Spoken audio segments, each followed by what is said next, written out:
আজকে আমরা শেষ চ্যাপ্টারে আছি, শেষ দিকে একদম লাস্টে আছি। বইটার নাম জানেন আপনারা যারা আগে আসছেন, religious extremism in the lifes of contemporary Muslims, সমকালীন মুসলিমদের জীবনে ধর্মীয় চরমপন্থা। সেপ্টেম্বর 11-এর অনেক আগের লেখা এই বই। মানে এটা আমি সবসময় বলি, যখন মানে নতুন কাউকে দেখি বা নতুন মানুষজন আসলে বলি যে এটা কিন্তু সেপ্টেম্বর 11-এর কোনো না, মানে রিয়েকশন বা হিসাবে না, প্রতিক্রিয়া হিসাবে লেখা বই না, এটা তার অনেকদিন আগে লেখা বই। এবং এই বই 1411 হিজরিতে লেখা। এখন কত 38 চলতেছে না, 1411 38, যে তার মানে কত বছর হলো আপনার? হ্যাঁ, 28 বছর বা 27 বছর হয়, 27 বছর আগের লেখা বই। সেপ্টেম্বর 11 হচ্ছে কত 2001, মানে 16 বছর আগে। তার মানে সেপ্টেম্বর 11 10-11 বছর আগে লেখা বই, সেটার কোনো রিয়েকশন হিসাবে লেখা বই না। কিন্তু এই জিনিসটা ইসলামের বা মুসলিমদের জন্য খুব ইম্পর্টেন্ট একটা ব্যাপার, কারণ ইসলামের কোরআনে গুলু কথাটা আছে, এক্সট্রিমিজম যে কথাটা, এটা আমরা কোরআনে আছে। এবং ইসলামের শুরু থেকে এই পর্যন্ত এক্সট্রিমিজমটা ইসলামের জন্য একটা মানে ফিতনা অথবা ইসলামের ডিস্টার্বিং ফ্যাক্টর ছিল। এবং সেটাতে কি করে আমরা বেঁচে থাকবো সেটা আল্লাহ এবং আল্লাহ রাসূল আমাদেরকে শিখাই দিয়েছেন। আমরা যদি একটু খেয়াল রাখি তাহলে আমরা বুঝতাম যে সাইন পোস্ট বা রোড, কি বলে আমরা ওই যে রোড মার্ক বলি না, বা সাইন বলি না, সাইন পোস্ট বলি না, কোন দিকে যাইতে হবে, এটা কিন্তু এই দিক নির্দেশনা অনেক আগের থেকে আসে। এবং এটা আমরা যদি খেয়াল করতাম একটু, আমরা বেঁচে থাকতে পারবো। আজকের যে চ্যাপ্টারটা আমরা পড়বো এটা হচ্ছে রিকমেন্ডেশনস চ্যাপ্টারটা, শেষ চ্যাপ্টার বলা উচিত না, শেষ কয়েক পৃষ্ঠা। এখন ধরেন ফর এক্সাম্পল 599 পৃষ্ঠা হচ্ছে শেষ টেক্সট এটার, আর আমরা এখন 591 পৃষ্ঠায় আছি, মানে শেষ 8 পৃষ্ঠা। কিন্তু সেই শেষ 8 পৃষ্ঠার ভিতরে কি আছে? রিকমেন্ডেশন আছে। এই যে আমরা এত বড় একটা বই পড়লাম, এটা একটা মাস্টার্সের থিসিস একজনের। এক্সট্রিমিজম বা চরমপন্থার বা জঙ্গিবাদ কথা আমি বলতে চাই না, জঙ্গিবাদ ইসলামের শত্রুদের তৈরি করা একটা টার্ম, আমি এটা ইউজ করতে চাই না। আমি ইসলামের টার্মসেই চরমপন্থাকে বলতে চাই, আল্লাহ যেভাবে বলছেন, রাসূল যেভাবে বলছেন। আমি বারবার বলছি যে কাফেররা বা ওয়েস্টার্ন ওয়ার্ল্ড যেটাকে চরমপন্থা বলে আমাদেরকে যে চরম মানে কি বলে জঙ্গি বা আমাদেরকে ব্র্যান্ড করতে চায় বা আমাদেরকে এক্সট্রিমিস্ট বলতে চায়, আমি সেই ট্র্যাপে পা দিতে চাই না, বা আমি মনে করি না মুসলিমদের সেই ট্র্যাপে পা দেওয়া উচিত। আমরা যখন চরমপন্থা বলবো তখন আল্লাহ রাসূল যেটাকে চরমপন্থা বলছেন, এক্সট্রিমিজম বলছেন, সেটাকেই বলবো, সেটাকে পরিত্যাজ্য বলবো, এবং সেটাকেই জানবো, সেটা থেকে বেঁচে থাকবো। That's it. বা ওদের মানে কি বলবো, ওদের পণ হব না আমরা, ওরা আমাদেরকে ইচ্ছা মতো চালাবে, আমরা সেই ট্র্যাপে পড়ে তাদের ফুলফিল করবো, সেটা আমরা হব না। আমাদের ওন সেট অফ ভ্যালুজ আছে যেটাতে আমরা জানবো কোনটা চরমপন্থা কোনটা না। এবং that can be very small thing. আমি আগে আপনাদের বলছি যে ফর এক্সাম্পল শীতের রাতে গরম পানি জোগাড় থাকা সত্ত্বেও আপনি ঠান্ডা পানি দিয়ে অজু করলেন, থিঙ্কিং দ্যাট এটা বেশি পায়াস বা বেশি পায়েটি বা বেশি সোয়াবের জিনিস, এটা ইসলাম এক্সট্রিমিজম বলে। It can be so small thing ইসলামের পয়েন্ট অফ ভিউ থেকে এক্সট্রিমিজম। আবার অনেক বড় জিনিসও এক্সট্রিমিজম না। যেমন একটা ইসলামিক স্টেটে বা ইসলামের দেশে, সৌদি আরবে, তারা কেউ চুরি করলে তার হাত কেটে দেয়, এটা অত্যন্ত বর্বর মনে হতে পারে সারা দুনিয়ার কাছে, একজন মুসলিমের কাছে এটা কিছুতেই এক্সট্রিমিজম না। এটা আল্লাহ স্যাংশন, আল্লাহ প্রদত্ত একটা পানিশমেন্ট, যেটা 100% ভ্যালিড, এবং এটা এক্সট্রিমিজম না। সুতরাং আমাদের ওন সেট অফ ভ্যালুজ আছে, সেই ভ্যালুজে কোনটা এক্সট্রিমিজম, অনেক কটা মিলবে তাদের সাথে আমাদের হয়তো। কারণ একটা কথা হচ্ছে ফিতনা অপেক্ষা, একটা কথা আছে না, ফিতনা অপেক্ষা হত্যা শ্রেয়। এই কথাটার মিনিং কি? ফিতনা বলতে কি বোঝায়? কেওস এন্ড কনফিউশন, সেটা হত্যার চেয়েও জঘন্য জিনিস। সেটা যদি কেউ তৈরি করে অবশ্যই এটা এক্সট্রিমিজম, এটা তারাও বলবে, আমরাও বলবো, সেটা আলাদা জিনিস। চলেন আমরা এখন রিকমেন্ডেশন গুলো যাই। প্রথম রিকমেন্ডেশন কয়েকটা পাবো, একটা দুটো করে পড়বো আমরা। প্রথমটা হচ্ছে যে আমরা প্রথম 3 জেনারেশন যাদেরকে আল্লাহ রাসূল বলছেন সবচেয়ে ভালো আমার প্রজন্ম, তারপরের প্রজন্ম মানে তাবেঈরা, তারপরের প্রজন্ম তাবেঈনরা, সেই 3 জেনারেশনের যে আকীদা এবং মানহাজ ছিল সেটার উপর আমরা ফেরত যাব। আমরা সেখান থেকে সরে আসছি অনেক। যেমন বাংলাদেশ সম্বন্ধে ইসলামের স্কলাররা বলেন, আমি নিজের কাছে শুনছি বলতে, যে এই দেশটাকে যদি এখন দেখাই দেওয়া হয় যে কি চলতেছে এখানে, তাহলে সাহাবীদেরকে যদি 7th সেঞ্চুরি থেকে সাহাবীদেরকে যদি থিওরিটিক্যালি বা জাস্ট একটা তর্কের খাতিরে বলা হয় যে নিয়ে এসে যদি দেখানো যায় এই দেশে কি চলতেছে, ওনারা জিজ্ঞেস করবেন যে এরা কোন দিনের অনুসারী। মানে আমরা এত সরে গেছি যে আমাদেরকে দেখে কেউ বুঝবে না যে আমরা ইসলামের অনুসারী। আমাদের দেখতেই পাচ্ছেন আপনি, ফর এক্সাম্পল দোল যাত্রা নিয়ে 2 দিন আগে যেটা হইলো, এটা একটা মুসলিম 90% মুসলিমের দেশে হচ্ছে, এটা দেখলে একটা সাহাবী জিজ্ঞেস করবেন এটা কোন দিনের অনুসারী, তাই তো জিজ্ঞেস করবেন। একটা হিজাবি মেয়ে মুখে রং মাইখে কাঁদতেছে, বুঝছেন না যে সিচুয়েশনটা, তারা জিজ্ঞেস করবেন এটা কোন দেশে কোন দিনের অনুসারী এরা। তা এইরকম এতটুকু আমরা সরে গেছি। সেই সরে যাওয়ার থেকে আমাদের কি করতে হবে, আল্লাহ যাদেরকে বলছেন বেস্ট জেনারেশন, যাদেরকে বলছেন প্রথম জেনারেশন, প্রথম প্রজন্মগুলা, তাদের কাছে তাদের আকীদা তাদের মানহাজের উপর আমাদেরকে ফেরত যেতে হবে। এটা উনি বলতেছেন একটা রিকমেন্ডেশন। তো বলতেছেন যে phenomena that falls outside the beliefs of আহলুস সুন্নাহ ওয়াল জামাআহ, এই যে এখনকার দিনে এক্সট্রিমিজম যেটা, এটা আহলুস সুন্নাহ ওয়াল জামাআর যদি আপনি আকীদা মানহাজ পড়াশোনা করতেন, আপনি দেখতেন তারা এরকম কোনো জিনিস জানেন না, তাদের কাছে এটা অপরিচিত। এই যে ব্যাপারগুলো চলতেছে এখন, যা দিয়া চলতেছে। তো বলতেছেন এন্ড দ্য কারেক্ট শরিয়া বিলিফস, এবং শরিয়ার কারেক্ট বিশ্বাসগুলোর উপর যদি আপনি যাইতেন, আপনি এগুলা করতে পারতেন না, কেউ করতে পারতো না, যারা করতেছে তারাও পারতো না, এবং আপনিও বুঝতেন যে হোয়ার ইজ দ্য ডিফারেন্স। তারপরে বলতেছেন therefore the spreading and dissemination of the correct belief, spreading ছড়ায় দিবেন, সঠিক বিশ্বাস ছড়ায় যদি দেন, এবং এটি যদি স্কুলে শিখান, ইউনিভার্সিটিতে শিখান, মসজিদে শিখান। ওনারা বলতেছে, উনি তো সৌদি ব্যাকগ্রাউন্ড থেকে বলতেছে, আমাদের বেলাতে এগুলো প্রযোজ্য না, আমাদের ইউনিভার্সিটি কোথায় শেখাবো আমরা, আমাদের স্কুলে কোথায় শেখাবো, এই চিপার ভিতরে এই ছোট্ট স্কুল, এই জন্য কথা হলো একটু আগে, আমরা চেষ্টা করতেছি শিখাইতে, বাট শিখানোর কে শোনে কার কথা বলেন। এই ফোনটা একটু ধরে বলেন যে পরে কথা বলবো। আচ্ছা, তো আমরা কোথায় শেখাবো? তো উনি যেহেতু ওনার ব্যাকগ্রাউন্ড থেকে বলতেছে, বা উনি ইজিপশিয়ান, যদিও সৌদি আরবে পড়াশোনা করছেন, তো উনি বলতেছেন কি যে correct belief being taught in the schools, universities and mosque, স্কুলে, ইউনিভার্সিটিতে, মসজিদে। আমরা আসলে চেষ্টা করতে পারি, আমাদের মসজিদ এখন 2-4টা আছে, তো যেখানে আমরা চেষ্টা করতে পারি, স্কুল আছে বা ইউনিভার্সিটি হয়তো নাই, ইউনিভার্সিটি হয়তো আছে, ধরেন যেগুলো ইসলামের নামে ইউনিভার্সিটি আছে সেগুলোতে কারেক্ট বিলিফটা যেন আমরা, আছে 2-4টা আছে, তো ইসলামিক ইউনিভার্সিটি আছে, বাংলাদেশ ইউনিভার্সিটি আছে, বা সাইড লাইনে কিছু সাবজেক্ট পড়ায় এরকম আছে, সাউথ ইস্ট আছে একটা, এবং এশিয়ান যেটা, তারা পড়ায় বোধহয় ইসলামিক সাবজেক্ট, আর আইইউসি আছে চিটাগাঙে। যেখানে পড়ানো হয় সেখানে তো সঠিক জিনিসগুলো পড়ানো হয় না, সত্যি কথা যেটা, যেখানে পড়ানো হচ্ছে সেখানে কি সঠিক জিনিস পড়ানো হচ্ছে না, সেই কথা আর কি আমরা করতে পারি। Carefully by the callers to Islam and made it part of their program, এগুলোকে আমরা কারেক্ট এসে ফিরে যাব, এটা যেন আমরা একটা মোটো করি। 2 নম্বর পয়েন্টে বলতেছেন যে শরিয়ার নলেজ যেন করা হয়।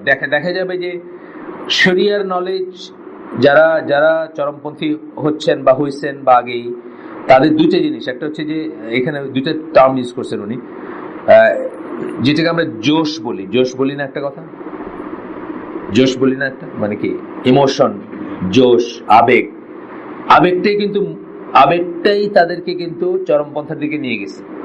নলেজ থাকলে তারা সেভাবে যাইতো না, নলেজ থাকলে তারা বুঝতো যে, আল্লাহর কথাটাই বলি, সবাই জানেন এই ঘটনাটা, যে উনি যুদ্ধে একটা লোককে পরাভূত করে তার বুকের উপর চেপে বসছেন, তাকে হত্যা করবেন, লোকটা তার মুখে থুতু মারছে, উনি তাকে ছেড়ে দিয়েছেন।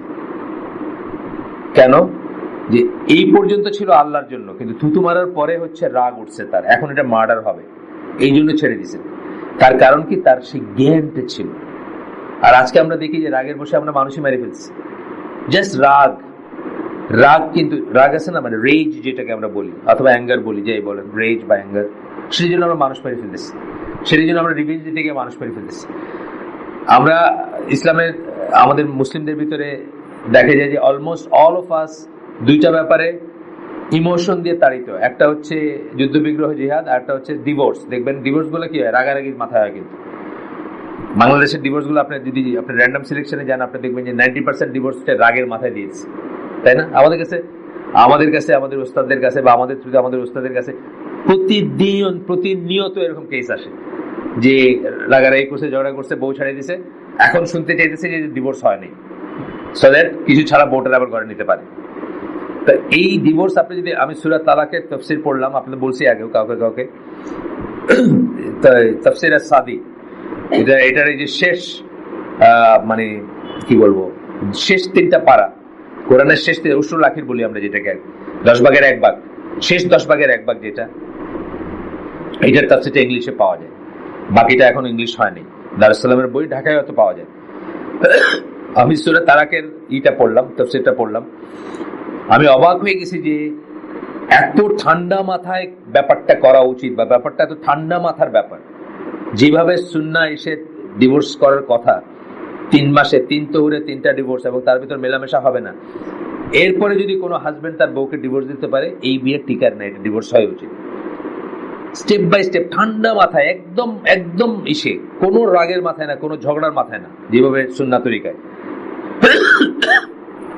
একই কথা জিহাদের যে ব্যাপারটা, এটাকে আমরা একটা ইমোশনাল ব্যাপার বানাইছি, একটা আবেগের ব্যাপার বানাইছি, রাগের ব্যাপার বানাইছি। এটা মোটেও তা না।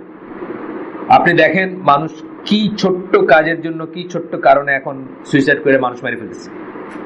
আপনাদেরকে একটা গল্প আমি বলছি আগে, যারা আগের থেকে আমার সাথে বসেন। ওমর রাদিয়াল্লাহু সময় একটা দুর্গ তারা করবেন, একটা দুর্গ বুঝছেন তো, মানে চারিদিকে ওয়াল আছে, গেট আছে, ঢোকা যাচ্ছে না, ভিতরে শত্রুরা আছে, ইসলাম বিরোধীরা আছে। এটা করবেন, 4000 মুসলিমের বাহিনী ছিল সেটা, এবং 4000 মুসলিমের লাইফ রিস্কে যাইতে পারে যদি দুর্গটা, রিস্কে না মানে যুদ্ধ তো, এবং দুর্গটা যদি আপনি হাইরে যান অথবা তারা যদি টিকে যায়, তাহলে আপনার 4000 মুসলিমের লাইফ এট স্টেক। এমন অবস্থায় একজন বুদ্ধি দিচ্ছেন যে একজন সাহাবীকে বা একজন মানে একজন যোদ্ধাকে যদি আপনার ক্যাটাপল্ট বলি আমরা, যে ইসের মতো, ওই পোল বল দেখছেন না, একটা বাঁশের উঠে চাপ মেরা ছেড়ে দিলে অনেক দূর যায়, এইভাবে যদি দুর্গের ভিতরে পৌঁছায় দিতে পারি, আর উনি যদি দরজাটা খুলে দেন, তাহলে তো সবাই ঢুকে যেতে পারবে। তখন আল্লাহ ওমর রাদিয়াল্লাহু আনহু বলছেন যে তাকে যদি তীর মারে সে তো আকাশেই মরে যাবে, মানে যখন সে ওইভাবে যাচ্ছে ওই তীর মেরেই করবে। তখন মানে তার কম্পানিয়নরা বুদ্ধি দিচ্ছেন যে চামড়ার ব্ল্যাঙ্কেট দিয়ে পেঁচাই দিয়ে তাকে ছুঁড়ে ফেলা হবে, তাহলে তো আর তীর লাগবে না। তখন ওমর রাদিয়াল্লাহু আনহু বলছেন যে যদি ওর আগের দিনের সিস্টেমই ছিল, দুর্গের উপরে ভারী পাথর রাখতো, পাথর ছুঁড়ে মারতো, তো মিসাইল ছিল না, পাথর ছুঁড়ে মারতো, এবং তাতে ওই দুর্গের কাছে কেউ আসলে মারা যাবে, মানে যাতে অ্যাপ্রোচ করতে না পারে। এটার একটা ছিল, কামান্তর ছিল না তখনকার দিনে।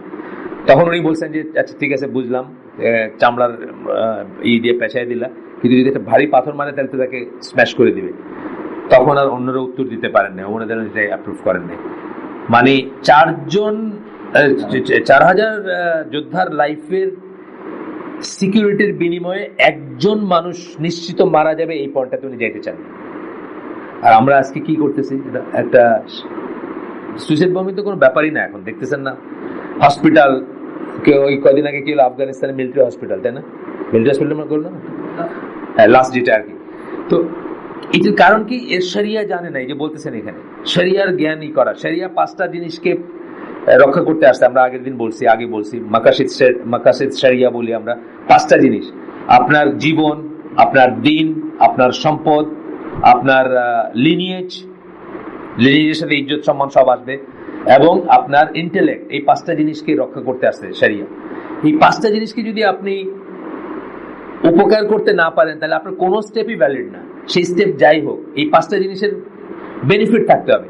তাহলে আপনি কার বেনিফিট করতেছেন? ধরেন হলি আর্টিজান বলেন, অথবা আপনি কার বেনিফিট করছেন? হলি আর্টিজান এই জাতির উপরে, মুসলিম জাতির উপরে গজব নিয়ে আসছেন আপনি হলি আর্টিজানের এটা কইরা। আজকে একটা দাড়িওয়ালা লোক, একটা টুপিওয়ালা লোক, প্রত্যেকে সাসপেক্ট, কোন নো কোয়েশ্চেন আস, যে কেউ নিয়ে মাইরে ফেললেও কেউ কিছু মনে করে না। আপনার ভাইও কিছু মনে করবে না। আপনার ভাই বলবে যে কেন রাখছে দাড়িতে, ঠিকই আছে, বুঝছেন না? এরকম একটা সিচুয়েশনে গেছি। কেন গেছি? এইরকম কাজগুলোর জন্য গেছি। কি বেনিফিট করছেন আপনার শরিয়ার পয়েন্ট অফ ভিউ থেকে? 5টা ভ্যারিয়েবলের কথা বললাম, মাকাসিদ শরিয়া, 5টার কোনটার বেনিফিট হয়েছে এই কাজটা করে? সুতরাং আপনার যদি শরিয়ার জ্ঞান থাকতো আপনি করতেন না, আপনি বেনিফিট দেখতেন।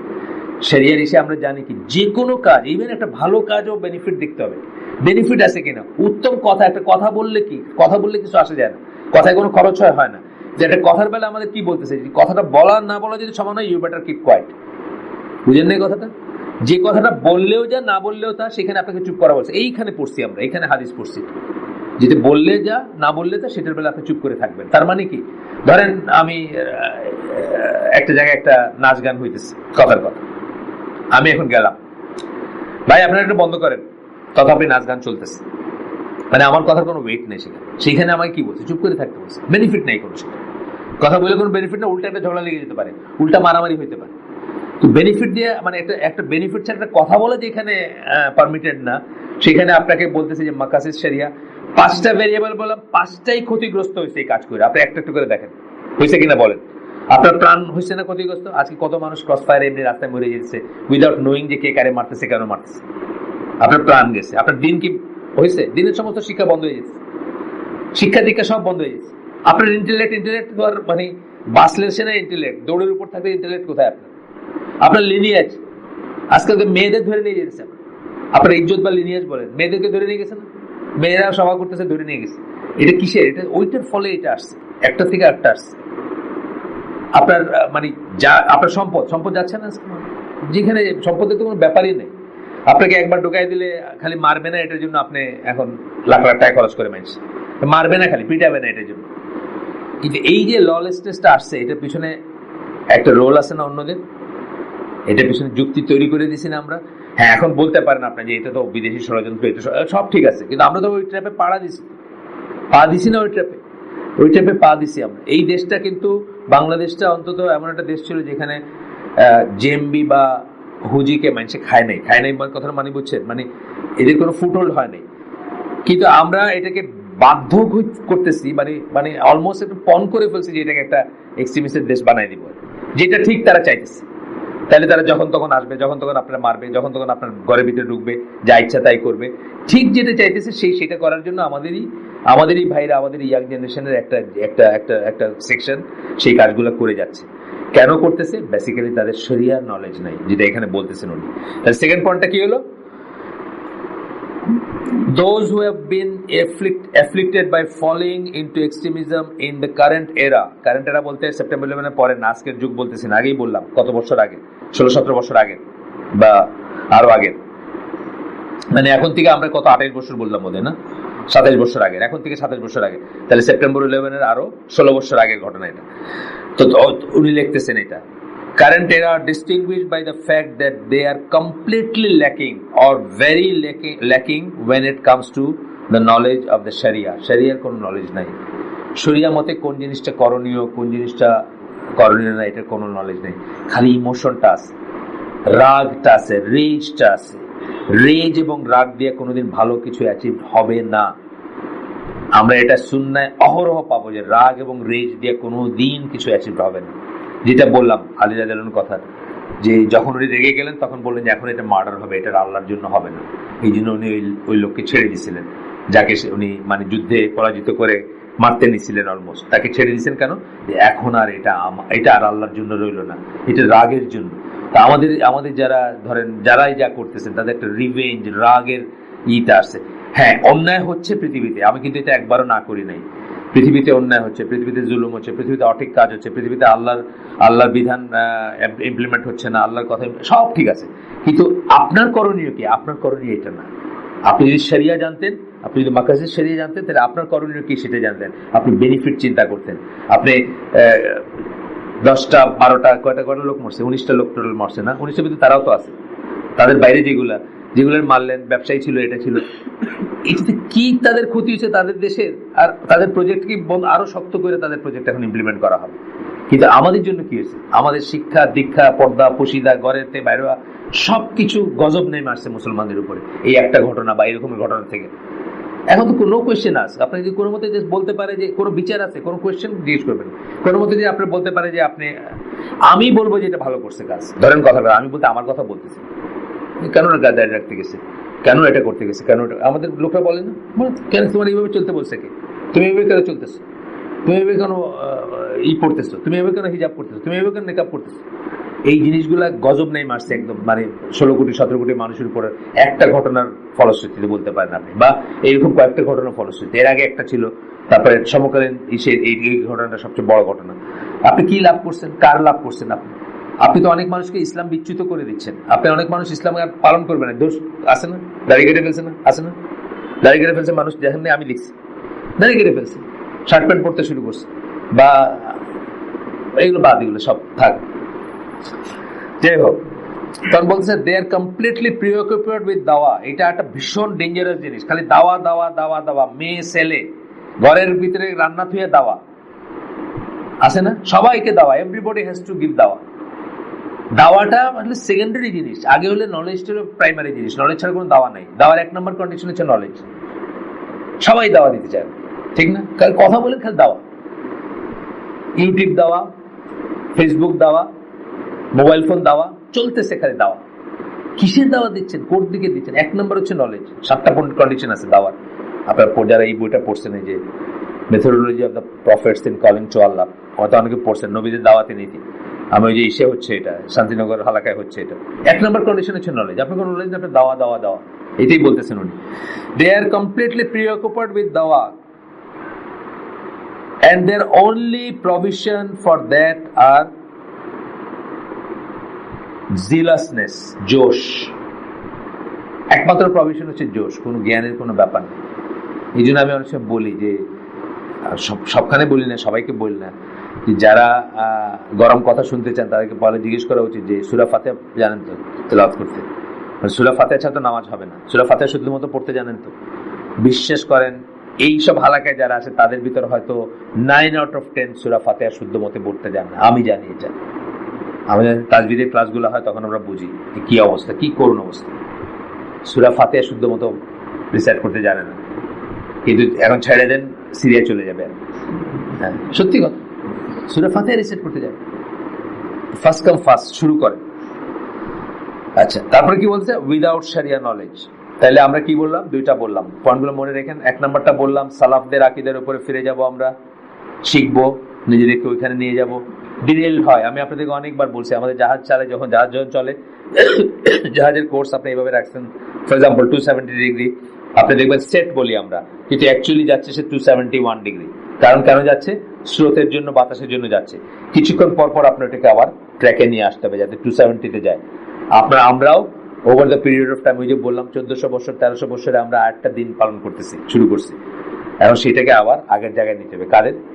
রাসূল সাল্লাল্লাহু আলাইহি ওয়াসাল্লাম, তার পরবর্তী 2 জেনারেশন যারা, তারা এই দিনকে সবচেয়ে ভালো বুঝছিলেন। এটা হচ্ছে আহলে সুন্নাত ওয়াল জামার আকীদা।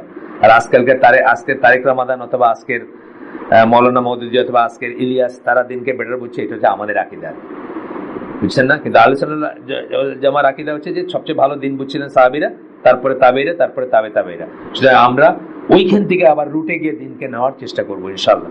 আর সেকেন্ড পয়েন্টটা হচ্ছে শরিয়ার জ্ঞান লাভ, শরিয়ার জ্ঞান করার চেষ্টা করব। মাকাসিদ শরিয়া একটা কোর্স আমাদের এখানে হয়েছিল, এটা ইসের আদলে হয়েছিল, যে সাউথ ইস্ট ইউনিভার্সিটিতে মঞ্জুর ভাই একটা ছিল, ইউনিট ছিল মাকাসিদ শরিয়ার উপর, ওইটারই পেপার থেকে উনি এখানে পড়ছিলেন। আপনারাও পড়বেন।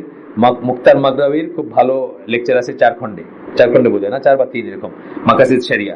উনি কিন্তু খুব সুন্দর করে এক্সপ্লেন করছেন, ইংলিশে যদিও, কিন্তু ওনার ইংলিশে খুব সিম্পল ইংলিশ, বিকজ ওনার নিজের ইংলিশ খুব ভালো না। উনি যেটা আরব, ওনার ইংলিশটা ভাঙা ইংলিশ, বোঝা যাবে, সবাই বুঝতে পারবেন ইনশাআল্লাহ। তো এটা চাইলে আমাকে লিঙ্ক নিয়ে অথবা রেকর্ডিংও নিতে পারেন। মুক্তার মাগরাবির মাকাসিদ শরিয়ার একটাই আছে। 3 নাম্বার বলতেছেন reviving the role of the scholars. আজকে স্কলার্স কি, কোথায় স্কলার, কারে স্কলার বলে?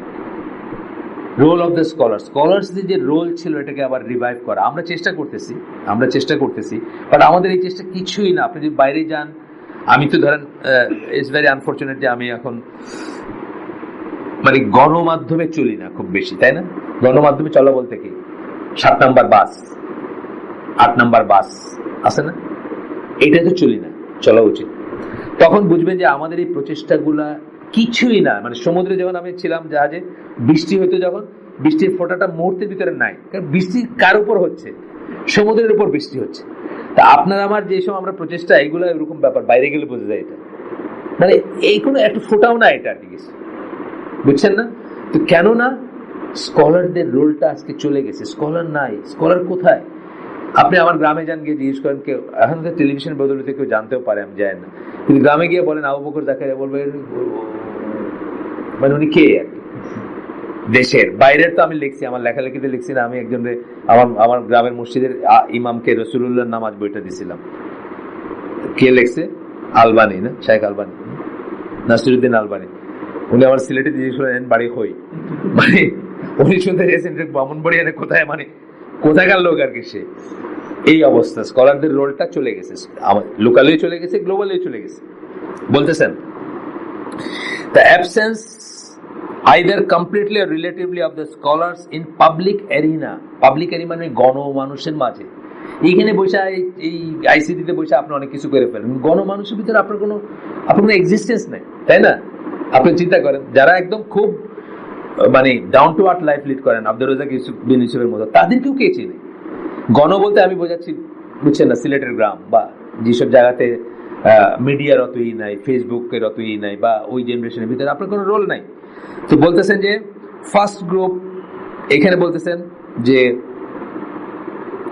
দ্য রেসপন্সিবিলিটি অফ দিস, মানে এই যে স্কলারদের রোল রিভাইভাল করতে হবে, স্কলারদের রোলে তাদেরকে নিয়ে আসতে হবে। প্রথম রেসপন্সিবিলিটি কাদের উপর? স্কলারদের নিজেদের উপরে। ফর এক্সাম্পল, আমাদের স্কলাররা, ওনারা কি আমাদেরকে খুঁজে বাইর করছেন? না, আমরা তাদেরকে খুঁজে বাইর করছি। ওনারা কি আমাদের কাছে আসছেন? না, আমরা তাদের কাছে গেছি। হ্যাঁ, ওদের কনস্টেন্স থাকতে পারে, নাম্বার কম বা যে কারণে, তো ওনাদের উপরে প্রথম বর্তায় ওনাদের নিজেদের রোলটাকে রিএস্টাবলিশ করার ব্যাপারটা, যেটা আমি নবীনগর মসজিদের ব্যাপারে বলছি, আবারও বলবো, মিটিংয়ে বলবো।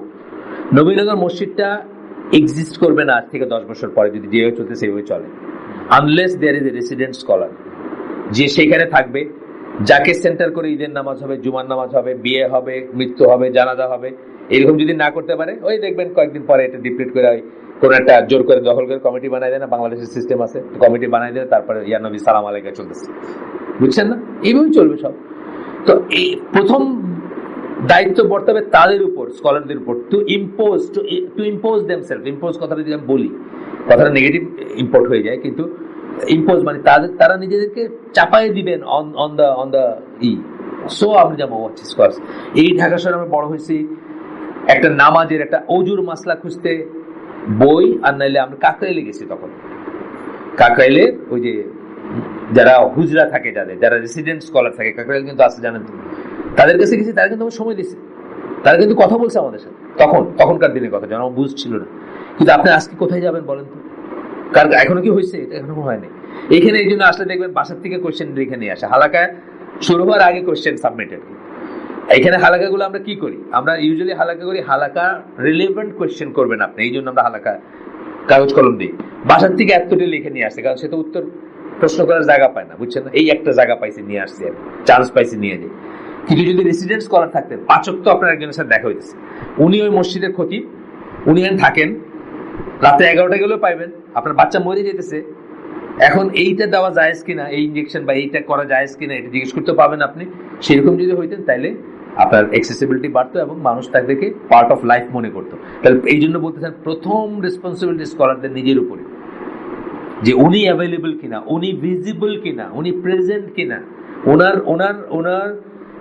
লোকে বোঝে কিনা যে হি ইজ অ্যামং আস, আমাদের ভিতরে আছেন, এটা বোঝে কিনা। এটা হচ্ছে প্রথমে। আনফরচুনেটলি দেখবেন কিছু বিদাতি বা যাদেরকে আমরা বিদাতি বলে কটাক্ষ করি, তাদের ভিতরে কিন্তু এই জিনিসটা পাবেন অনেক, তাই না?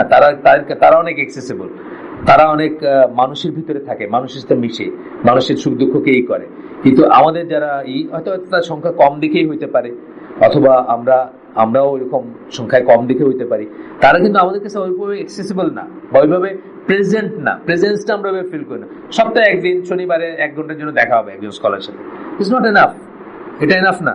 তো যাই হোক, তো বলতেছে যে প্রথম রেসপন্সিবিলিটি তাদের উপর আসবে, they must make their actions purely for the sake of Allah. তাদের নিয়ত ঠিক করে, আমি বলতেছি না যে তাদের নিয়ত ঠিক নেই, একবারও কিন্তু বলি নেই, কিন্তু আমি বলতেছি যে এটা তাদেরও মনে রাখা উচিত, সবকিছু তারা আল্লাহর জন্য করবেন, purely for the sake of Allah, and fulfill the obligation upon them with respect to the rulers by advising them. তাদের রেসপন্সিবিলিটি কি আছে? একটা হচ্ছে রুলারের ব্যাপারে তাদের রেসপন্সিবিলিটি, রুলারের সাথে অ্যাডভাইস করবেন তারা। আমি তো এই যে হলিয়ার্টিজেন ঘটনার এগুলোর পরে যে গণহারে হালে দিয়েছে আর বুকে হাত দিয়ে নামাজ পড়ার উপরে সব চাপাই দিয়েছে, আমার দুঃখে মাথাটা ভেঙে ফেলতে ইচ্ছা করে যে একজন স্কলারের সাথে আমি কোনো হালাকায় বসি নাই যিনি কোনোদিন ইনসাইটিং এক্সাইটিং কিছু বলছেন, অথচ তারা একটা দায় কিন্তু এই স্কলারদের উপর ফেলে দিচ্ছে। কেন ফেলতে পারছে? আপনি রুলারের সাথে কোনো সম্পর্কই রাখেন নাই, ঠিক না? আপনি রুলারকে বোঝাইতে পারেন নাই যে আপনি কে, আপনি কি প্রিচ করেন। কোনোদিন আপনার রুলারকে বোঝাইতে পারেন নাই, বোঝানোর চেষ্টা করেন, আপনার কোনো কমিউনিকেশন লাইনই নাই। অথচ এই গভর্নমেন্টের হাইয়েস্ট পর্যায়ে বুকে হাত রেখে নামাজ পড়ার লোক আছে, হাইয়েস্ট পর্যায়ে রাফেদেন করার লোক আছে, কিন্তু আপনার কোনো কমিউনিকেশনই নেই, আপনি বোঝাইতেই পারেন না যে আপনি কি বলতেছেন এখানে। এটা কি এখন ঠেকাই পড়ে করবেন আপনি? এটা তো আগের থেকে করার কথা, তাই না? এই লাইন আপটা আগের থেকেই করার কথা। আপনার চিটাঙ্গে চট করে বুঝাই দিছে ওই আলে সুন্নাতার কি আছে না, মাজার পূজারি, কবর পূজারি, যে সব আহলে হাদিসরা সব বুকে হাত রেখে যারা নামাজ পড়ে, যারা রাফেদেন করে, এগুলোর সব সন্ত্রাসী। বাস, তারাও সেটা খাইছে চিটাঙ্গের অ্যাডমিনিস্ট্রেশন। ওইখানে কিন্তু খুব খারাপ অবস্থা আসলে, বুকে হাত রেখে ই করা যারা, আহলে হাদিস মানে সন্ত্রাসী, সন্ত্রাসী মানে আহলে হাদিস। অথচ আমি বললাম আমাদের একজন স্কলারকে আমি কোনোদিন ইনসাইটিং এক্সাইটিং কিছু বলতে শুনি, at least the people I sit with, আমি যাদের সাথে বসি, অন্য থাকতে পারে কেউ, তাই আমি তা বলছি।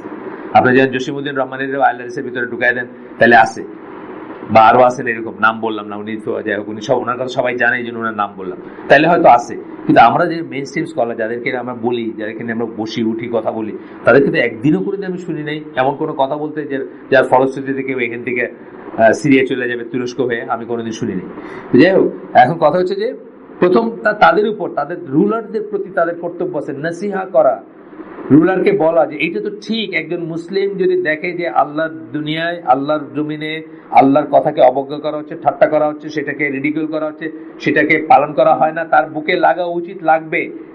কিন্তু সেটার জন্য দুই দিকের ব্যাপার আছে। একটা রুলারকে বলা হচ্ছে যে তুমি অহেতুক কেন এটা করতে যাইতেছো, তোমার কি লাভ এটাতে, তুমি কি রিয়েলি আল্লাহর এগেইনস্টে যুদ্ধ ঘোষণা করতে চাইতেছো? যদি না করো তাহলে এটা করে তো কোনো লাভ নাই। কতগুলো অ্যাকশন আছে না যেগুলো কোনো লাভ নাই, সেই অ্যাকশন গুলো করে তুমি কেন আল্লাহর এগেইনস্টে যুদ্ধ ঘোষণা করতেছো? তোমার তো এটা না করলেও চলে। নাসিহা যেটাকে বলি আমরা, এটা কিন্তু খালি আমাদের দেশে দরকার মনে করি না, সৌদি আরবে কিন্তু দরকার আছে। সৌদি আরবে কিন্তু আলেমদের একটা বড় ডিউটি হচ্ছে, তারা ইসেকে নাসিহা করে তাদের সরকারি লোকদের, কিন্তু তারা যেটা করে না সেটা হচ্ছে বেইজ্জত করে না, তাদের বেইজ্জত করে। সরি, আমি পাটা মূল্য দিই, অনেকক্ষণ বসে আছে, আমাদের একটা মিটিং শুরু হয়েছে 9টার থেকে, ওটা শেষ হওয়ার পরে এখন চলতেছে, আমি এক জায়গায় বসে আছি, পাটা একটু মেলে দিলাম। যাই হোক, তারা নসিহা করে কি, তারা করে কি প্রাইভেটলি করে, এটাই আদব, প্রাইভেটলি করাটাই আদব। কিন্তু আমাদের যেটা দেখতেছি, আমাদের স্কলারদের তো কোনো লাইন আপে নেই, কোনো লিঙ্কই নেই তাদের সাথে, তাদেরকে বোঝানোর মতো কোনো লিঙ্কই নেই। একটু পরে পড়বো আমরা যেটা, যে রুট কজে যাইতে হবে। এই যে জঙ্গিবাদ বলেন, জঙ্গিবাদ কথা আমি ইউজ করতে চাই না, তারপরে এখন মুখে চলে আসলো, আমি বলি যে এক্সট্রিমিজম বলেন, চরমপন্থা বলেন, বা হলিআর্টিজম যারা যা করছে, বা আইএসএ যারা যা করতেছে, মেইন রোগটা কি? অন্তরের রোগ, তার জ্ঞান নাই। এটাকে লাঠি দিয়া, কামান দিয়া, র্যাপ দিয়া, সোয়াট দিয়ে শেষ করা যাবে না। আপনার এটা কি কোনো ডিটেক্টর আছে, কোনো মেশিন আছে যে মেশিন দিয়ে বুঝবেন, যে মেটাল ডিটেক্টরে আপনারা বুঝবেন যে এর পকেটে অস্ত্র আছে, কিন্তু কার আকীদায় অশুদ্ধতা আছে, ভুল আছে, এক্সট্রিমিজম আছে, এটা বোঝার তো কোনো রাস্তা নাই। এটা একমাত্র উপায় হচ্ছে যে এটার কারেক্ট ওষুধ কি? জ্ঞান। জ্ঞানটা কোথায় হবে? জ্ঞানের জন্য দরজা খুলে দিতে হবে। আমি তো বলতেছিলাম যে আমি যদি সরকারের সাথে আমার অ্যাক্সেস নাই, যদি থাকতো, আমি বলতাম যে আপনারা অডিটোরিয়াম খুলে দেন, শুদ্ধপন্থার স্কলারদেরকে নিয়ে আসেন, আর তাদেরকে সব ইয়াং জেনারেশন ছেলেদেরকে বলেন যে তাদের কথা শুনতে, প্রশ্ন করতে, শুনতে, ডিবেটে যাইতে, এবং বুঝতে যে কোনটা ঠিক এবং কোনটা ঠিক না। এইটা কোনো তরিকা না। এটা করে জাস্ট আপনি যে ছেলেটাকে, আপনার নিরীহ ছেলেটাকে নিয়ে 2 দিন 4 দিন লাথি গুতা মাইরা জেলে রেখে আপনার পিড়ায় পোটায় ছেড়ে দিলেন, 50% চান্স দেশে এক্সট্রিমিস্ট হবে। এখন আপনি যদি এক্সট্রিমিজম চান এই দেশে হয়তে, তাইলে আপনার এই পর্যায়গুলো ঠিক আছে, আর যদি না হয় তাইলে আসলে জ্ঞানের দরজা খুলে দেওয়া উচিত। এটা বোঝাবে কারা? এই নসিহা করবে কে? স্কলাররা এই নসিহা করবেন শাসকদের, কিন্তু তাদের তো কোনো লিঙ্কই নেই, তাদের সাথে কোনো কমিউনিকেশনই নেই। কমিউনিকেশন হলো সব ওই উল্টাপাল্টা পন্থী যারা, তাদের, তাই না? আমাদের দেশে পলিটিশিয়ানদের সাথে কমিউনিকেশন কাদের? সব পীর ফকিরদের কমিউনিকেশন। আটরশিদ ছিল আগে, আমদা হাফিজ ছিল চিটাঙ্গে, তার এখনো আছে যেগুলো পীর ফকির, তাদের হলো কমিউনিকেশন। সো এটা বুঝতে হবে যে স্কলারদের নিজেদের উপর বর্তায়, প্রথমে তাদের রেসপন্সিবিলিটি আছে কি? তারা নসিহা করবে কাকে? শাসককে নসিহা করবে প্রথমত। তারপরে কি? মাসেস, গণসাধারণকে, by teaching and directing them, তাদেরকে শিক্ষা দিয়ে এবং তাদেরকে দিক নির্দেশনা দিয়ে। কিন্তু প্রথম কন্ডিশনে আবার চলে যাচ্ছি, শিক্ষা দিতে হলে কি? সে অ্যাভেলেবল হতে হবে, তাই না? তাকে যদি আমি সপ্তাহে 1 দিন পাই মাত্র, তাহলে কিন্তু হলো না। তাই অ্যাভেলেবল হতে পারে, তার কাছে এক্সেস থাকতে হবে, ফ্রি এক্সেস। মসজিদের পিলার গুলো, যে মসজিদে যেরকম থাকতো, এটা অঙ্কের পিলার, এটা শরিয়ার পিলার, ওটা ল্যাঙ্গুয়েজের পিলার, ওইরকম ফ্রি এক্সেস থাকতে হবে। এটা তাদের চিন্তা করতে হবে। আমাদের দেশ বলেন, আমাদের ওনাদের কথা কথায় কথায় উদাহরণ দিতেছি, আমি কিন্তু মিন করতেছি না ওনাদের কথা, আমার কথাটা কিন্তু জেনারেল, সকল মুসলিম দেশের জন্য প্রযোজ্য। এটা স্কলাররা অ্যাক্সেসিবল হইতে হবে, যেটা একমাত্র সৌদি আরবে কিছুটা এখনো আছে। আপনি যদি মদিনা মসজিদে যান, আপনি মসজিদের হারমে যান, আপনি দেখবেন নামাজের পরে হালাকা হচ্ছে, পৃথিবীর 1 নম্বর 2 নম্বর স্কলার বসে হালাকা করতেছেন, তাহলে আপনি সরাসরি একটা কথা জিজ্ঞেস করতে পারেন। কোলাগুলি করলে আপনার একটা এনভেলপ ধরাই দিবে, উল্টা পয়সা তো চাই না আপনার কাছে, আপনার একটা ধরাই দিবে। কে জানি, আমাদেরই কে জানি, আমাদের এই আসিফ মাহমুদ ভাই এরকম কেউ আর কি, মানে কোলাগুলি করছে, তার একটা এনভেলপ ধরাই দিচ্ছে, বুঝছেন না? মানে শুনতে আসছে দিনের কথা, মনটা নরম হবে, একটা এনভেলপ ধরাই দিচ্ছে, উল্টা আর কি। আচ্ছা, এরপরে বলতেছেন কি, মাসেসের দিকে বলবেন, তারপর বলছেন ইয়ুথ। 3টে কথা বললেন, সাথে তাদের একটা কমিউনিকেশন থাকতে হবে, তাদেরকে নসিহত করবেন মাস মানুষের জন্য। আর ইয়াং মানুষকে, ইয়াং পোলাপানদের আলাদা করে করবেন। আলাদা করে করার মানে কি, ইয়াংদের আমি বলি যে এক্সেস এনার্জি থাকবে, সেই এনার্জিটাকে হারনেস করতে হবে, শুদ্ধ পথে পরিচালিত করতে হবে। আমি আজকে আমার ওয়াইফের সাথে বলতেছিলাম যে আমরা যে আমাদের বাপমারা সবচেয়ে ভালোবাসি যাদের, তাদেরকে যে আমরা জাহান্নামী করতেছি, মানে সমাজের নামে, ইসের নামে, তাড়াতাড়ি পাত্রস্থ বা পাত্রস্থ না করে, এটা কিন্তু আমরা রিয়েলাইজ করি না। আর বউরা তাদের হাজবেন্ডকে এতই ভালোবাসে যে একলা ধরে রাখতে চায় যে তারা জাহান্নামী করতেছে, এটাও কিন্তু রিয়েলাইজ করে না। বুঝছেন তো? কারণ ভালোবাসেই তাকে ধরে রাখতে চাইতেছে, কিন্তু ধরে রাখতে চাই যে তারা জাহান্নামী বানিয়েছে।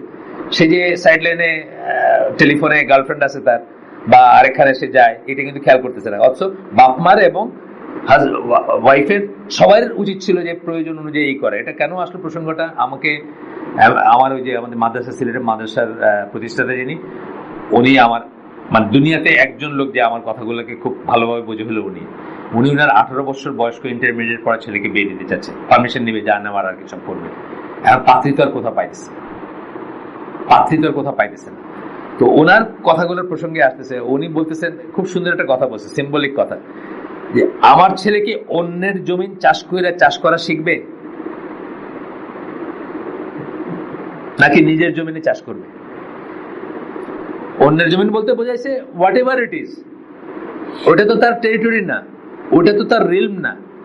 তা আমি কি চাইতেছি যে সে এক্সপিরিয়েন্স হোক, অন্যের জমিন চাষ করতে করতে তারপরে নিজেরটা করবে। এটাকে ইসলাম বলে। দেখেন কত সুন্দর বুঝ ওনার। কিন্তু ওনার ওয়াইফ বুঝে ওনাকে, আমি বুঝি ওনাকে, আর উনি বুঝে, আর দুনিয়ার কেউ কিন্তু ওনার বুঝে না। সবাই মনে করেন মাথা খারাপ হয়ে গেছে। কিন্তু 18 বছর বয়সে আপনারা বুকে হাত দিয়ে চিন্তা করেন, 18 বছর বয়স কিভাবে পার করছেন, কে কি কইরা পার করছেন। তার প্রত্যেকটি জাহান্নামের জিনিস হইতে পারে, আমি বলতেছি না হবেই, চির জাহান্নামী তো কাফেররা, কিন্তু প্রত্যেকটা কবিরা গুনাহ জাহান্নামের ব্যাপার না। প্রত্যেকটা কবিরা গুনাহ, if Allah does not forgive, if Allah does not consider, natural পরিণতি কি জাহান্নাম, কিন্তু ন্যাচারাল পরিণতি জাহান্নাম। If Allah forgive, which I don't know, আমাকে মাফ করবেন কিনা আল্লাহ, করতে পারেন, আল্লাহর অনেক মার্সি। কিন্তু আমি যদি ওই মার্সি যদি খারাপ কাজ করে যেতে থাকি, আমি তো খ্রিস্টানদের মতো হয়ে গেলাম। আমি যাই করি আল্লাহ মাফ, মুরজিয়া হয়ে গেলাম, ব্রাদার, খ্রিস্টান না, মুরজিয়াদের মতো হয়ে গেলাম। যাই করি আমি তো আসি, আল্লাহ মাফ করে দিবেন। এটা মুরজিয়াদের আকিদা, জামার আকিদা না, আহলে সুন্নাত জামার আকিদা না। আমাদের প্রত্যেকটা খারাপ কাজ করার সময় ভয় করতে হবে যে ভয়টা আল্লাহ দেখাইছেন ওই ভয়টা সত্যি হয়ে যেতে পারে। আমার আল্লাহর কথা তো সত্যি, আল্লাহ যেহেতু কবিরা গুনাহ জাহান্নাম ভয় দেখাইছেন, তাইলে এটা আমার বেলা ফুলফিল হয়ে যেতে পারে। তো এইটা, এই ভালোবাসা তাহলে কি ভালোবাসা? এই বাপের ভালোবাসা তো মিনিংলেস ভালোবাসা, সে তো আমাকে জাহান্নামী করতেছে। এই ওয়াইফের ভালোবাসা হচ্ছে মিনিংলেস ভালোবাসা, সে আমাকে জাহান্নামী করতেছে। যাই হোক, ইয়ত কেন বললাম, ইয়তের সাথে আলাদা করে আরো কিছু সাবজেক্ট বলার আছে। আমাদের বাপ মাদের উচিত আমাদের ছেলে মেয়েদের জন্য সহজ করে দেওয়া, যত সহজ। আমি তো বলছি যে আমি ওনাদের নিয়ে বসবো, স্কলারদের নিয়ে, যে বায়োলজিক্যালি অ্যাডাল্ট হইলেও একটা মেয়ে হয়তো বাচ্চা পালার মতো ক্যাপাবিলিটি তার হয় নাই। এটা হয় নাই কেন? লাইফস্টাইলের জন্য হয় নাই। আমার মায়ের বিয়ে হয়েছে ক্লাস 7-এ থাকতে, উনি কিন্তু ঠিকই সংসার করতে পারছেন। কেন? আমার মা হয়তো তার ছোট বোন ছোট ভাইয়ের কোলে ঘায়ে করে মানুষ হয়েছে, মায়ের কাজ হাফ করেছে উনি, তাই না? সংসার বড় ছিল, ফ্যামিলি বড় ছিল, মা হোক, চাচি হোক, এটা হোক, ওইটা হোক, মশলা বাইটা বা মশলা এই রান্না করে, এই আমার এটা দেখ, আমার ওটা দেখ, মানে শেয়ারিং কেয়ারিং করতে করতে তারা সংসারের অনেক কাজ শিখে গেছেন। তারা হয়তো 13 বছর 14 বছর বয়সে বা 15 বছর বয়সে মা হইলে একটা বাচ্চা পালতে পারছেন। কিন্তু এখনকার আমাদের যারা মেয়েরা, তারা তো বায়োলজিক্যালি অ্যাডাল্ট হইলে তারা এই দিক দিয়ে অ্যাডাল্ট হয় নাই বা হবে না। এই সমস্ত ক্ষেত্রে কি লাইফ স্পেসিং বা লাইফ পারমিটেড কি না, এটা নিয়ে আমি স্কলারদের সাথে বসতে চাই। এবং তা যদি হয়, তাহলে বাপ মাদের উচিত প্যারেন্টাল গাইডেন্স, যেটা বলে ইউকেতে, 15 বছর বয়সে বিয়ে দেওয়া যায়। প্যারেন্টাল গাইডেন্স যদি থাকে, বাপ মা যদি বলে যে আমরা রেসপন্সিবিলিটি নিব, বুঝছেন না, এইটা আমাদের এখানেও শরীয়তসম্মত উপায়ে পসিবল কি না সেটা চিন্তা করা উচিত। তাহলে তারা একসাথে বড় হবে, তাদের বায়োলজিক্যাল নিডটা ফুলফিল হবে, কিন্তু তারা তাদের প্যারেন্টহুডটা আমরা একটু ডিলে যদি করতে পারি শরীয়তসম্মত উপায়, তারা একসাথে বড় হবে, হাসি খেলে বড় হবে, as husbands and wife and as friends. এই কনসেপ্টটা ফিরে আনতে হবে, তা নাহলে আপনার এইসব বক্তৃতায় কোনো কাজ হবে না। খালি বক্তৃতা দিয়ে কিছু হবে না, খালি বক্তৃতা দেবেন, এটা দেখো না, ওটা করো না, এটা করো না, কিছু হবে না। এটা দিয়ে কিছু হয় না, কিছু হবে না। আপনি সবচেয়ে আদরের জিনিসগুলোরে জাহান্নামের দিকে নিজেই ঠেলে দিবেন। আসেন, তারপরে বলতেছেন কি,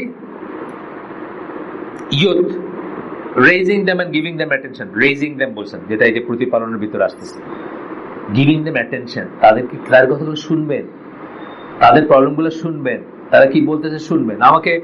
আমি লিখতে খুব অলস। আমার ইংলিশ মিডিয়ামের ছেলে সরাসরি বলছে যে আমি মিক্সড এনভায়রনমেন্টে পড়াশোনা করি, আমি টেম্পটেশন করতে পারি না, আমি মেয়েদের দিকে তাকাই, and I do masturbate also. এখন আমি কি জাহান্নামী হবো কিনা? আমার বাপ তো বুঝে না যে আমার বিয়ের দরকার, আমার বাপ আগামী 10 বছরে বুঝবে না যে বিয়ের দরকার আমার, আমি কি করবো? আমি তারা বলছি তোমার ফোন করো, কারণ আমি এত কথা লিখতে বুঝছে না, লেখা মেইলের উত্তর। তো যাই হোক, সে খুব চিন্তা করে এইসব নিয়ে। এটা হলো 99% ছেলের বক্তব্য যারা একটু ইসলামের দিকে আসছে, 99% ছেলের বক্তব্য এটা। বাপে বুঝে না আমার বিয়ার দরকার, বাপে বুঝে না মিক্সড এনভায়রনমেন্টে আমার বলতেছে ওইখানেই পড়তে হবে, আমি তো থাকতে পারি। খুব কথা, কিন্তু কথা বাস্তবতা। এই যে দেখতেছেন একটা ছেলে আসে শনি রাখার থেকে, তার চাচার সাথে আমার কথা বলাইছে, আমি কথা বলছি চাচার সাথে, মানে চাচার কথা বাপে শুনতে পারে। হ্যাঁ, তারপরে আমি একটা লিমিটে বেশি যাইতে পারি না, পরে জিডি করে দিবে আমার নামে যে তার ছেলের আমি। চাচা পয়লা কথা জিজ্ঞেস করছে মেয়েটা কে, এমন কোন মেয়ে নেই, আমারও মেয়ে নেই, আমার মেয়ে একটা ছিল বছর আগে বিয়ে হয়েছে, আর তারও কোনো মেয়ে নেই। উনি প্রথমে জিজ্ঞেস মেয়েটা কে, মানে এইরকম একটা রিকমেন্ডেশন আমি করতেছি তার বাতিজার জন্য, তাহলে নিশ্চয়ই কোথাও একটা আটকাইছে, বুঝছেন না? তা আমি প্রথমে বলছি দেখেন আমার একটাই মেয়ে, বিয়ে হয়ে গেছে, তার একটা বাচ্চা আছে 8 বছর বয়সের, সৌদি আরবে থাকে, আমার কোনো মেয়ে নেই, বাতিজি নাই, ভাগ্নি নাই। ওনাকে কনভিন্স করলাম। তারপরে বলে তাহলে কে মেয়েটা, আমার মেয়ে নাই কোনো। উনি বিশ্বাসই করতে পারে না, মেয়ে নাই কোনো, ছেলে বিয়ে করতে চায়, বুঝছেন না? মানে প্রেম প্রীতি নাই কোনো, তাহলে বিয়ে করতে চায় কেন? বুয়েটের 3rd ইয়ারে পড়ে, ছেলে তো বলতেছে তার বিয়ে দরকার। এইখানে তাকে অটোমেটিক্যালি জাহান্নামী বানাইতেছে তার বাপ। অথচ বাপরে জিজ্ঞেস করেন দুনিয়া কাকে ভালোবাসো সবচেয়ে বেশি, বলবেন ছেলে আর মেয়ে, বুঝছেন? কিন্তু তার জাহান্নামী বানাইতেছে। এবার ওয়াইফে জিজ্ঞেস করেন দুনিয়া কারে ভালোবাসেন, হাজবেন্ডে ভালোবাসেন, কিন্তু এই হাজবেন্ডের চেপটা ধরে রেখা একক পজিশনে রাখতে গিয়ে তারা জাহান্নামী বানাইছে। চিন্তার ব্যাপার আছে এটা, এটা আসলে খুব বড় চিন্তার ব্যাপার, হাসির ব্যাপার না, এটা সিরিয়াস ব্যাপার। যে আপনি সত্যি যদি ভালোবাসেন, আপনি কি তার আগুনে জ্বলতে দেখতে চান? যদি না চান তাহলে আপনি কেন ব্যবস্থা করতেছেন না? বা অন্তত আপনি আপনার ব্যবস্থা করার দরকার না, আপনি বলেন যে আই একসেপ্ট ইট, আমি বুঝি এটার মিনিং কি। বাপও বলুক আই একসেপ্ট ইট, আমি বুঝি এটার কি। আমি যে ইব্রাহিমের বলছি, ইব্রাহিমের বয়স 12-13 হবে এবার, আমি ইব্রাহিমের বলছি 15 বছর হলে তুই আমার কাছে আসিস, তোর বাপ না দিলে আমি তোর বিয়ে দিব। এই পরশুদিন বলছি না, ইটস নট জোক, কিন্তু পরশুদিন বলছি। কেন? আমি দেখি যে আমার একটা ফোন আছে যেটা কোনো কাজে লাগে না, মানে স্পেয়ার ফোন, ওইটা সিম নাই, কিন্তু এটা আবার ইসে যাওয়া যায়, কি বলে মানে ওয়াইফাই। আমার জিনিস দাদা একটা গেম ডাউনলোড করবো, আমার করতে পারো, কিন্তু আমার সাথে কিন্তু বিশ্বাস একবারে গেলে আর ফিরে আসবে না। আমি যদি কখনো টের পাই, তুমি ব্রাউজিং হিস্ট্রি থাকে ওটায়, টের পাই যে তুমি কিছু ব্রাউজ করছো, তোমার সাথে আমার জীবনের অন্য একটা ফেজে চলে যাবে তুমি। তারপরে বললাম যে তোমার বয়স আমি পার হয়ে আসছি, তোমার মন কি শুনতে চায় দেখতে চায় আমি জানি। 15 বছর বয়সে বাপে যদি না দেয় আমার কাছে চলে এসো, আমি বিয়ে দিব, বিয়ে করো। এই ব্রাউজ টাউজ করে কোনো লাভ নেই। ইব্রাহিমকে আমি বলছি, সে করে না, কিন্তু আমি তার আগেই বলে রাখলাম যে আমি জানি তোমার মন কি দেখতে চাবে, তোমার মন কি শুনতে চাবে, কোন দিকে চোখ যাবে। সেটার সলিউশন ব্রাউজিং না, সেটার সলিউশন বিয়ে। বাপে না দেয় আমি দিব, আমার খরচে আমি দিব, আমার কাছে চলে এসো। ছেলের বিয়ে তো তার ওয়ালি লাগে না, বুঝছেন না? অসুবিধা কি আছে?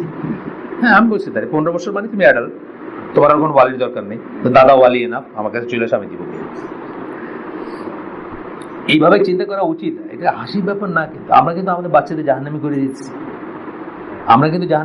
না। একদিকে পারতেছি না ওইভাবে পরিবেশ দিতে, প্রোটেক্ট করতে, এক্সাইটিং জিনিসগুলো সব আছে, আর দিকে পারতেছি না তাদেরকে সলিউশন দিতে। চোখ বুঝে থাকতেছি যে না, আমার বাচ্চা এরকম না, দুনিয়ার সবাই খারাপ, আমারটা ভালো। কিন্তু আসলে তো সব সমান, তাই না? মানুষ আমরা সব।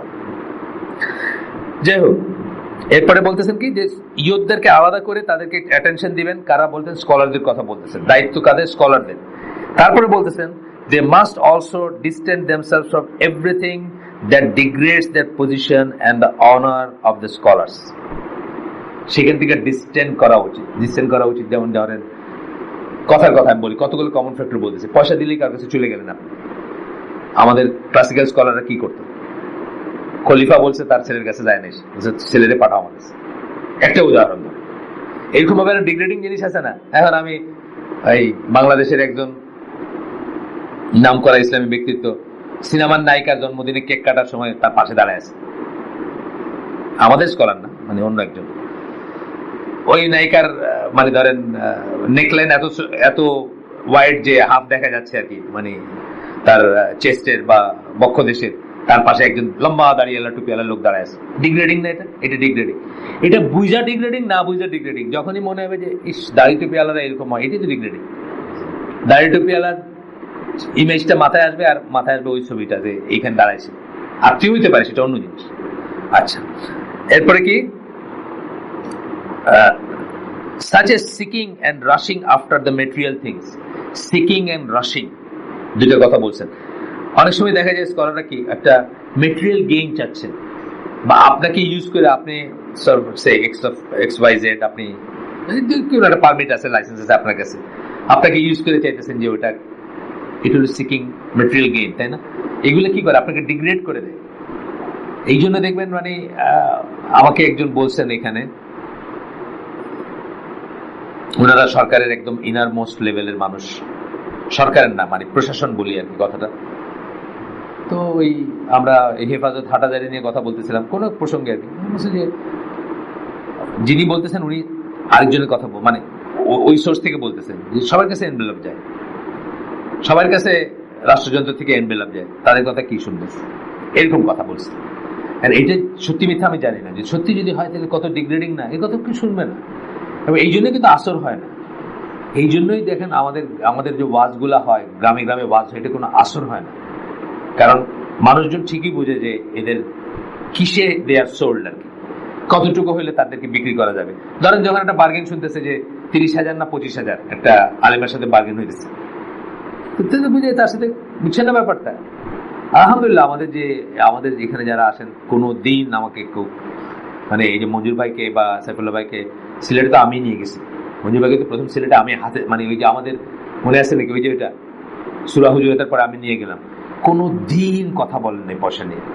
আমি অবিশ্বাস্য রকম কম পয়সা দিছি, উনি কোনদিন কথা বলেন মানে যাওয়া আসার খরচ দিয়ে 5,000 টাকা দিয়ে বলছি ভাই সারাদিন সারা রাত 2 দিন, কোনোদিন বলেন না যে কি দিলেন এটা, বুঝছেন। কিন্তু 70,000 টাকা ভালো যেগুলা মানে সামনের দিকে যারা, তাদের কিন্তু এই 70,000 টাকা একটা জলসা, রাইতের জলসা করে না, রাতে 10টার দিকে শুরু হয়, ভোর 4টার দিকে শেষ হয়, এই 70,000 টাকা যারা ভালো আর যারা খুব পপুলার আর। তো বলতেছেন যে এটা খেয়াল করতে হবে যে অনার যেন তাদের ই না হয়। such as seeking, rushing গেল world of this world, having a weak adherence to the commands of the religion. Weak adherence to the command of the religion. কেউ আছেন না? চলে গেছেন উনি, চলে গেছেন। যে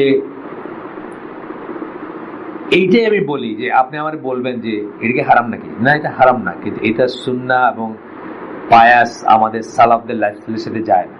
আপনি বলতেই পারেন এটা, আপনি আমার এসির দিকে তাড়া করে তাকান কেন, এটাকে হারাম নাকি, না এসে হারাম না বললি একবার। আমাকে অনেকে মনে করেন যে আমি বলতে তাদের একটু সুখ দেখলে আমার চোখ টারে না, আমার চোখ টারে না। আল্লাহ আমাকে অনেক সুখ দেখায় আনছে, আমি যা খাইছি, আমি যা পড়ছি, আমি যা দেখছি, আপনারা চোখেও দেখেন না কোনদিন, কিন্তু আমার চোখ টারানোর কিছু নেই। কিন্তু আমি বুঝি ইটস নট দেয়ার লাইফস্টাইল, আমারটাও না, আমারটাও ওয়ে ওয়ে ওয়ে অ্যাবাভ রাসূল সাল্লাল্লাহু আলাইহি ওয়াসাল্লাম, ওমর রাদিয়াল্লাহু এবং আবু বকর রাদিয়াল্লাহু লাইফস্টাইল। কিন্তু আমাদের টার্গেট হওয়া উচিত কি, ওইটা পারি না পারি টার্গেটটা ওইদিকে হওয়া উচিত। তা আমাদের সবার টার্গেট তো উল্টা দিকে। আমাদের হলো আপনার ডিক চেনি, ডোনাল্ড ট্রাম্পের লাইফ কোনো মতে হয় কিনা ওই দিকের টার্গেট, আমাদের টার্গেট তো হওয়া উচিত ওই দিকে। তাই ইলেকট্রিক সিস্টেম যেটা, এটা অনেকে মাইন্ড করছেন লেখাটা যে এটা হারাম নাকি, না 3,000 টাকার ইফতারি খাওয়া কি হারাম না? হারাম না, মোটেই হারাম। 3,000 টাকা একজন খাইতে পারেন, কিন্তু এইটা কি আপনি কল্পনা করতে পারেন যে রাসূল সাল্লাল্লাহু আলাইহি ওয়াসাল্লাম আপনি নিয়ে আসছেন, বলছেন নেন আপনারা আমি একদিন ট্রিট করলাম, আপনি এটা আজকে এই ইফতারটা খান, কল্পনা করতে পারেন? আপনার আমি ট্রিট দিলাম আজকে, এটা পারেন নাকি? এটা কল্পনা করতে পারেন না, কল্পনা করতে পারেন না। যে আমি সিলেটে যে বললাম না যে একটা এসে গেলাম, ওই যে আমাদের মাদ্রাসার পাশে একটা কলোনি বলে সিলেটে, কলোনি মানে লোয়েস্ট পেড লোকরা থাকে, একটা রুম একটা টয়লেট, বুঝছেন না, একটা রুম একটা টয়লেট, এবার ফ্যামিলি থাকে 1,000-1,500 টাকা ভাড়া, লাইট ধরে থাকে, কিচেনটা আবার কমন, ওই চুলায় শেয়ার করে এই করতে। তো তাদের উপলক্ষে, তাদের উদ্দেশ্যে শীতের দিনে একটা হালাকা করলাম, একদিন শীতের দিন রাইতে বাতি জ্বলতেছে, তা আমি শুরু করলাম যে এখানে কেউ আসেন নাকি যে 1 মাস ধরে রান্না হয় নাই ঘরে, সব দিন মজুর আর কি বলতে গেলে, ভ্যান চালায়, রিক্সা চালায়, মার্কা, যদি কেউ হাত তোলে না, 1 সপ্তাহ না, একদিন, তাও না। আমি বললাম তাইলে দেখেন আপনাদের সবাই রাসূল সাল্লাল্লাহু আলাইহি ওয়াসাল্লাম অনেক অনেক স্ট্যান্ডার্ড লাইফস্টাইল আপনাদের। আল্লাহ রাসূলের ওয়াইফদের কথা হলো যে আমাদের মাসকে মাস গেছে 2টা কালো জিনিস ছাড়া কিছু ছিল না ঘরে, খেজুর আর পানি। তা আপনাদের কত অফরচুনেট। তারপরে কি আপনাদের কোনো যুক্তি আছে এটা বলার যে না আমাদের সময় নাই? কলেমা শেখার সময় নাই, সূরা ফাতিহা শেখার সময় নাই, কোনো যুক্তি আছে? আমি এইভাবে চিন্তা করানোর জন্য এলিটি সিস্টেম লেখাটা লিখছি। কারো কারো গায়ে লাগতে পারে এটার জন্য, কিন্তু আসলে জায়েজ দিয়ে কি সব হবে? আপনি বলতে পারেন জায়েজ আছে, 2300 টাকা কি বলে, মানে 3000 টাকার কি বুফে ইফতারি খাবো, এটা কি না জায়েজ নাকি? জায়েজ। বুফে নিয়ে অবশ্য বিতর্ক আছে, সেটা অন্য জিনিস, অন্য বিতর্ক। বুফে কেউ বলছেন এটা ঠিক না, কেউ বলছেন ঠিক। এটা নিয়ে স্কলারদের ভিতর আছে, মানে মতবিরোধ আছে। তার কারণ হচ্ছে যে আপনি যদি 3000 টাকার ভিতরে খান, ঠিক আছে, বুঝলাম, বেটা লাভ করলো। 4000 টাকা খাইলে এটা কারটা খাইতেছেন, এটা হচ্ছে প্রশ্নটা। আছে না কিন্তু একটা পেটুক মানুষ যারা 3000 জায়গায় 4000 খেতে পারবে, 4000 টাকা খাইলে কারটা খাইতেছে। ইসলামে কিন্তু ইন্স্যুরেন্সের প্রশ্নটাও এখানে, যে আপনি কার পোশাক নিতেছেন, খাইতেছেন কার পয়সা, এটাও আর কি, তখনই আর কি সমস্যা চলে আসে। যাই হোক, আসেন এরপরে সেকেন্ড গ্রুপ অফ পিপল যারা করবে, স্কলারদের রোল ফিরায় আনতে বলতেছেন। সাবহেডিংটা হচ্ছে রিকমেন্ডেশন। আজকে যদি স্কলারদের রোল ফিরায় আনতেন, একটা ছেলে যদি এক্সেস থাকতো, সে একটা স্কলারে জিজ্ঞেস করতে পারতো যে আচ্ছা, আমার এরকম মনে হইতেছে যে এটা একটা প্রতিবাদ করা উচিত, কিভাবে করবো? আমাদের সবার ভিতর কিন্তু ওয়ান অফ দিস বুকস, সুন্নাহর কর্তৃত্ব মর্যাদা, অথবা এটার শুরুতে আমি লিখছি ভূমিকায়, আমাদের সবার ভিতরে কিন্তু ইয়াং বয়সে রবিনহুড মেন্টালিটি থাকে। আমরা যখন ছোট ছিলাম, আমাদের সময় টেলিভিশন আসছে 65-এ, তখন তো ছিলই না। 68, 67, 69-এর দিকে আমরা আমাদের বাসায় টেলিভিশন আসছে 1982-তে, কিন্তু তখন কি করতো, পাড়ায় একজনের বাসায় আছে, তো একটা ফিল্ম শো হইলে ওই বাসায় সবাইকে দেখতাম। তো তখন আমরা কি দেখতাম? রবিনহুড দেখতাম। রবিনহুডের গল্পটা কি? সেটা ডাকাইত, কিন্তু ডাকাইত সে বড়লোক থেকে ডাকাতি করে সে টাকা নিয়ে গরিব রে দেয়। এই মেন্টালিটি কিন্তু মোরলেস আমাদের ভিতরে আছে, বুঝছেন না? এই জন্যই তো ছবিগুলো ফ্লারিশ করছে। সব সাহিত্যেই পাবেন। দস্যু বনুর, দস্যু বাহারাম কি আপনারা পড়ছেন কিনা জানেন, দস্যু মোহন আমরা পড়ে বড় হয়েছে। এগুলা জিনিসগুলা কি? সে দস্যু, কিন্তু সে ওয়েলফেয়ার দস্যু, বুঝছেন না? তো এই জিনিসগুলো কিন্তু সবার ভিতরে কাজ করে। আমি থাকবো না বদ্ধ করে, একটা প্রতিবাদ করা দরকার। আমি আপনার বইতে লিখছি যে এইভাবেই কিন্তু ওই কামরুল মাস্টার আর জুনু মেকার, এই যে কয়েকদিন আগে ক্রস ফায়ারে মারা গেল, জনযুদ্ধ বা ওই মার্কা কুষ্টিয়া পাবনা সুজানগরের ওই অঞ্চলের লোকজন চরমপন্থী হয় না, এই যে জনযুদ্ধ আছে বা আছে নকশাল, কেমনে হয়? এই গরিব মানুষ বড় হয়ে দেখতেছে যে আর এই জমিদার গুলা বা এই মহাজন গুলা সব সুদের উপরে পয়সা কাটায় মানুষের শোষণ করতে, তাহলে একটা প্রতিকার করা উচিত। জয়েন করে ফেললো দলে, হাফপান পরা বয়সে। তারপরে একদিন দলের লিডার পাঠাই দিল, যাও তো এই অপারেশনে গুলি গেল, দুটা মানুষ মেরে গেল, এই তো তার নামে হুলিয়ে লেগে গেল। সে আর কোনোদিন আর মানে আন্ডারগ্রাউন্ড ছাড়া ওপেন ওয়ার্ল্ডের মানুষ আর হইতে পারে না, ওইখানে থেকে যায়। এই মেন্টালিটিটা থাকতে পারে কারোর ভিতর, যে একটা অন্যার প্রতিবাদ করা উচিত, প্রতিকার করা উচিত। কিন্তু শরিয়া প্রদত্ত প্রতিবাদের রাস্তা কি, এটা তো স্কলাররা বলে দিবে যে এইটা রাস্তা না, এটা উপায় না, এটা করে কোনোদিন কোনো লাভ হয় নাই। এই জিদের এগেছে সারা মদিনা করে 10,000 মানুষ মরে গেছে, কিন্তু কোনো লাভ করতে পারে না। এইটা লাভ না, এটা পদ্ধতি না, এটা পন্থা না। পন্থা কি? হ্যাঁ, দিস ইজ দ্য ওয়ে, এইভাবে করতে হবে। আল্লাহ রাসূল সাল্লাল্লাহু আলাইহি ওয়াসাল্লাম এইভাবে করছে। আল্লাহ রাসূল সাল্লাল্লাহু আলাইহি ওয়াসাল্লাম তো কাবা শরীফের চত্বরে নামাজ পড়ছেন, till the time right time came, তাই না? নামাজ পড়ছেন না? পড়ছেন। রাইট টাইম আসা পর্যন্ত পড়ছেন, রাইট টাইম আসা পর্যন্ত তাদের শাসন মেনে নিছেন, রাইট টাইম আসা পর্যন্ত ওই দেশের ওইখানে বসবাস করছেন। আমাদের এই জন্য এরকম রাইট টাইমের একটা ব্যাপার আছে, রাইট পয়েন্টের একটা ব্যাপার আছে। জিনিসগুলো অন্যায় আমরা অ্যাকনোলেজ করি, কিন্তু এটার প্রতিকারটাতে আমরা অ্যাকনোলেজ করি না। এটা কি? The second group of people are the people of authority and power. যারা অথরিটিতে এবং পাওয়ার আছে, তাদের উচিত স্কলারদের রোল ফিরায় নিয়ে আসা। ফর এক্সাম্পল, আমাদের স্বরাষ্ট্রমন্ত্রী, কথা he is the decision maker, তাই না? এইসব ব্যাপারে তার উচিত ছিল বেস্ট স্কলারদেরকে ডাইকা নিয়ে জিজ্ঞেস করা, আচ্ছা বলেন তো এটা কি করব, এটা কিভাবে করা যায়, আচ্ছা আপনারা একটু বলেন তো। টিভিতে আপনারা বলবেন, আপনারা বললে মানুষকে একটু বোঝাবেন। এটা কি? প্রথম স্কলাররা নিজেদের রোলটা প্লে করার চেষ্টা করবেন, শাসকরা চেষ্টা করবেন স্কলারদেরকে ফোরফ্রন্টে নিয়ে আসতে, তাদের জন্য সুবিধা হয়ে যেতে হবে। তাদের উপরে যে কোনো দেশের শাসক, সে যদি স্কলারদের, এই যে সৌদি আরবে কি করে, সৌদি আরব কিন্তু এই ট্রিকটা তারা ভালো করে বুঝছে। যখনই একটা সাকসেশন হবে, এরপরে রাজা কি হবে, তারা কিন্তু সুরা ডাকে। ওখানে কারা থাকে? স্কলাররা থাকে। স্কলাররা যখন বলে হ্যাঁ এই লোকটা হবে, বাস তারা একটু এই পাইলো, অথরিটি পাইলো, অথেন্টিসিটি পাইলো, সেই বলে সে বাকি 4 সময় শাসন করে, বুঝছেন না? এটা আমাদের স্কলাররা করতে পারতেন। স্কলারদেরকে ডাইকে নিয়ে এসে স্কলারদের রোলটা প্লে করানো। 3 নম্বর হচ্ছে কি, third group member of the society, আমাদের সোসাইটিদের মেম্বার। আমরাও ইন্টারনেট, এই ফেসবুক, মোবাইল ফোনে ফতোয়া না খুঁজা, জ্ঞান না খুঁজা স্কলারদের কাছে গিয়ে জ্ঞান নেওয়া উচিত। তাতে কি হতো? স্কলারদের রোলটা রিভাইভড হইতো, পুনরুজ্জীবিত হইতো, আবার তাদের রোলটা ফিরে আসতো। তাদের মুখোমুখি হওয়া, তাদের কাছে কথা বলা, তাদের সাথে মেলামেশা করা, তাদের পাশে বসতে চাওয়া বা ইনভাইট করা তাদের। এই যে আমি যেটা বলতেছি, আমি যদি সিরিয়াসলি কথা বলবো, যে আমি সাইফুল্লাহ ভাইকে বলবো যে আপনি এখানে এসে থাকেন, আপনি নবীনগরে এখানে এসে থাকেন, আপনি এখানে উপরে একটা আপনার বাসা আমরা প্রপোজ করি বানাই দিয়ে আপনি থাকেন, নাহলে পাশে থাকেন, আপনি এখানে রেসিডেন্ট স্কলার হবেন। আপনাকে দেখে মানুষ কোলেসিং, যেটাকে আমরা বলি কোলেসিং, বোঝেন না, একটা জিনিসের সাথে একটা জিনিস যুক্ত হয়ে যেটা হয়, পৃথিবীটা নাকি এইভাবে সৃষ্টি হয়েছে, জানেন তো? জানেন না? ও এটা তো 83, কালকে একটা ডকুমেন্টারি দেখলাম, 83-তে একজন নভোচারী ওটা পলিথিনের ইসের ভিতরে, পানির ভিতরে কিছু লবণের ক্রিস্টাল ছেড়ে দেখলেন যে স্পেসে আর কি, যেখানে কোনো অন্য ফোর্স আর নাই, তারা নিজেদের গ্র্যাভিটেশন এসে কোলেস করে। পৃথিবী এবং সমস্ত ম্যাটেরিয়াল ওয়ার্ল্ড নাকি এইভাবে সৃষ্টি হয়েছে। বিগ ব্যাং এর পরে যে ধোয়া টোয়া যাই ছিল, ওইখানে এই পার্টিকেল গুলো কোলেস করতে করতে আস্তে আস্তে পৃথিবী হয়েছে। মেকিং অফ দ্য আর্থ কালকে দেখলাম ডকুমেন্টারি, বুঝছেন না? Coalescing process. যাই হোক, এইভাবে যদি আমরা পাইতাম সবসময়, আমি তো থাকতাম ওইখানে। আমার তো এখন ইচ্ছে করে যে নবীনগরে যে হাউজিং একটা এই করছিল মাঝখানে, আমি তো আর কিনবো না কোনো ফ্ল্যাট, আমার দরকারও নাই আলহামদুলিল্লাহ, বা আমার সঙ্গতিও নাই কেনার, তাই আমি তো বাসা বাড়ি করে থাকবো ওইখানে। ওখানে যদি সত্যি কমিউনিটি হয়, যদি স্কলার আসে ওরা থাকে, আমি বাসা বাড়ি করে চলে আসবো। এটা আমার নিয়ত যে বাসা বাড়ি করে আমি চলে যাবো ওখানে। কিন্তু এটা হচ্ছে correct way of doing things, বুঝছেন না? এখন হয়তো কনস্ট্যান্টস আছে, বা আমি এটা নিয়ে বসবো, আমি বলছি না দুইটা জিনিসটা আমি তার সাথে আলোচনা করতে চাই। একটা হলো এটা, একটা হলো যে এই যে আর্লি বিয়ের জন্য ওনারা একটা ফিকি সার্কিট ব্রেকার বানায় দিবেন, যে আমরা বিয়েও দিব 15 বছরের ইব্রাহিমকে, কিন্তু সে এমন হবে না যে কি করতে হয় জানে না আর কি, দুনিয়াতে লস, সেটাও হবে না। তার প্রতিভা, তার মেধাগুলাকে যেন পায়ের শিকল পরানো না হয়। মানে একটা কথা বলে না যে ওই ফেমিনিজম নিয়ে একটা কথা বলছে আর কি, ফেমিনিজমটা লেখছে ওই যে ব্রেন সেক্স যে বইটা, ওটা তো বলতেছে to claim that man and woman are equal. এটা হলো যে ওই সবাইকে একসাথে পোল বল দেওয়াইতে গিয়ে যে লোক হ্যান্ডিক্যাপ, সে তো পোল বল দিতে পারবে না ভালো করে, তাহলে যে পোল বলটা চ্যাম্পিয়ন তার পায়ে একটা 10 কেজির পাথর বাইন্ধে দিলেন আর কি, সবাই ইকুয়াল হবে।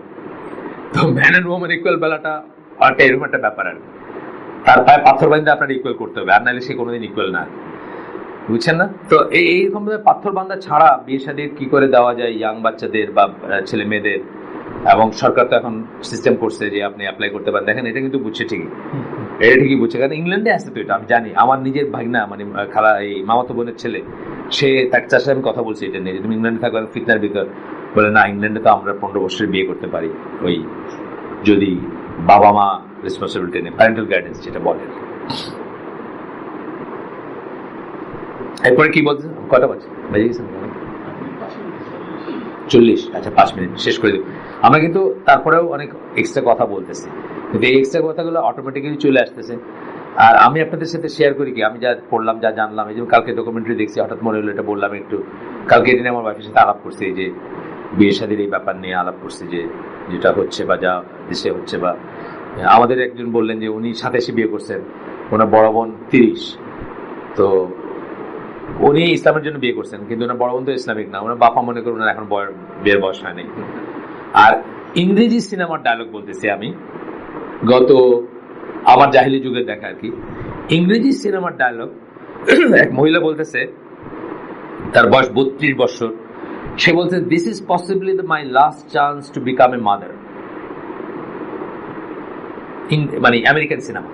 আর আমাদের দেশের মনে করতেছে 30, মানে এখনো হয় নাই বয়সে। মেয়েদের কথা বলতেছি, ছেলেদের তো 40 ঠিক আছে, তাই না? 40 ঠিক আছে ছেলে। আচ্ছা, if the role of the scholars is fulfilled in society, it will act as a shield.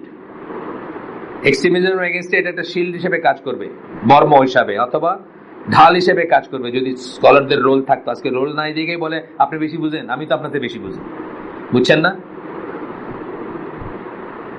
From the phenomena of deviations and protection from the problem of extremism. যদি স্কলাররা তাদের রোলটা ফুলফিল করতে পারতেন, তাদের রোলটা যদি ফিরে আসতো, তাহলে এইটা একটা ঢাল হিসেবে কাজ করতো চরমপন্থার এগেইনস্টে। As well as from other problems, knowledge and wisdom are the two tools for correcting the path. Knowledge এবং wisdom বললেন, দুটো কিছু আলাদা জিনিস, কিন্তু একটা হচ্ছে জ্ঞান, একটা হচ্ছে প্রজ্ঞা। জ্ঞান আর প্রজ্ঞা সবসময় এক হবে এমন কোনো কথা নেই, আলাদা হইতে পারে। আচ্ছা, তারপরে কি বলতেছেন? বাট একসাথে হইতে পারে, কিন্তু আলাদা হইতে পারে। Are the two tools for correcting the path. তারপরে বলছেন জিলাসনেস is not sufficient without knowledge and wisdom. যদি আপনার জোশ যেটাতে বলি, আবেগ যেটাকে বলি, নলেজ এবং উইজডম ছাড়া এটা এনাফ না। ভয়ঙ্কর জিনিস, এটা ভয়ঙ্কর জিনিস।